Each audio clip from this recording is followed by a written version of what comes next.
There's no way I'd want to be a cop now. It's ridiculous. They're glorifying all these thugs and vilifying all the police officers.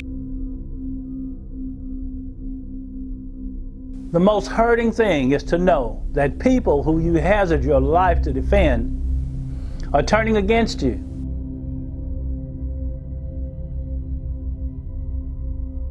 Today, it's truly an enemy that these cops are facing. I do not envy them.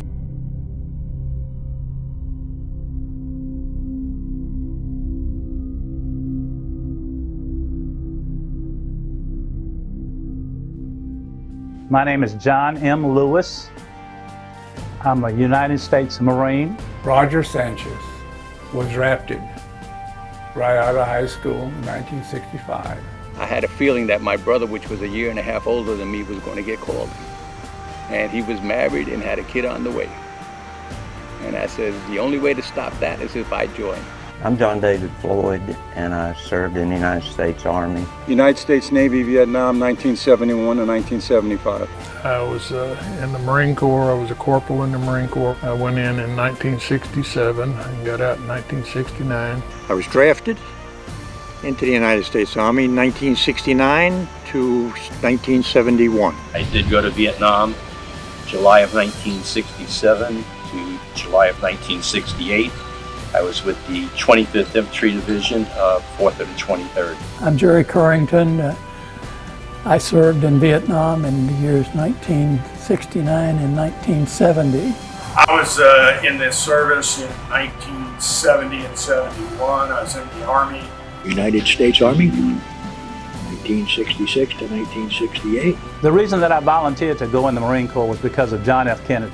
He was a real inspiration to me, and it gave me a sense of patriotism and a sense of country that we don't see anymore.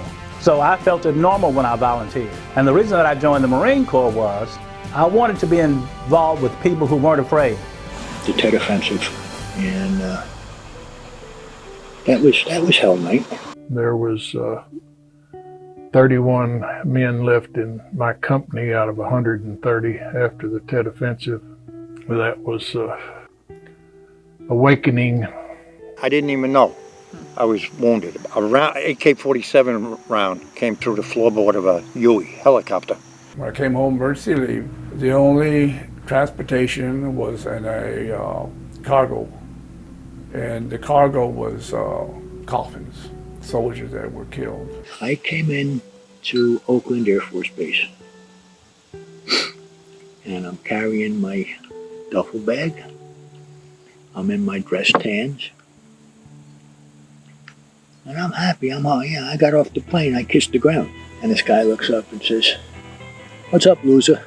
If you were in the military and they saw short hair, you were the enemy. Basically, a little different than what you see now, because now they're shooting cops. A police officer doesn't get up in the morning and say, you know what, it's a good day to kill somebody, or it's a good day to arrest somebody. They start their day knowing that they could be running into a burning building to save a life, or they're going to be arresting a drug dealer. And so what's happened now, society, the pendulum has swung the other way. I blame the politicians for a lot of this, with this bail reform. And sadly today, the police are getting the brunt of it. I just hope they understand that the majority of the public isn't what they're seeing on the news.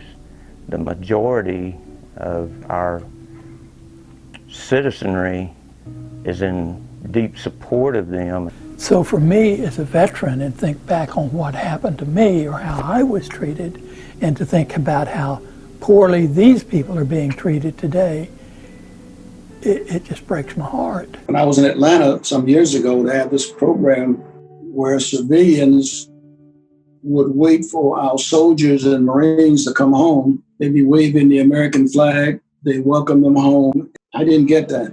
We were told up front, don't dress in uniform. They said, I wouldn't wear that uniform home. I said, the hell with you. I earned it, I'm wearing it. We had people that we thought we were defending and protecting to accuse us of things like being baby killers. Got into fights at bars because everybody said, what are you, one of those, baby killer types? I'm sitting in the bar and a good-looking girl sits down next to me. She held my hand, wouldn't let go, and she's putting a cigarette out of my hand. She goes, yeah, you're one of them baby-killing sons of bitches. I got home to Bethesda, and I was lying there on the tarmac. And some person walked up, stood over me, and urinated on me. So for 40 years after I got home from Vietnam, I rarely told anybody that I had ever been there. To be stripped of what you had been doing and told, don't wear your uniform because there could be trouble, it just was heartbreaking. When you get up in the morning and you look at yourself in the mirror and you put that uniform on, you're doing it for your family. You're doing it for God and country, and I mean that sincerely. You're doing it for God and country. We are the last stopgap in a free society. Having been in law enforcement, God bless these men and women who are serving today. This thing that we're going through right now, this too shall end. There is a conclusion. Hold fast to your faith. Stay blue, stay strong. Don't give up. Don't listen to the people, but listen to God. 99% of the country is behind them. They understand we need them. We need them every day. We don't know what we would do without them.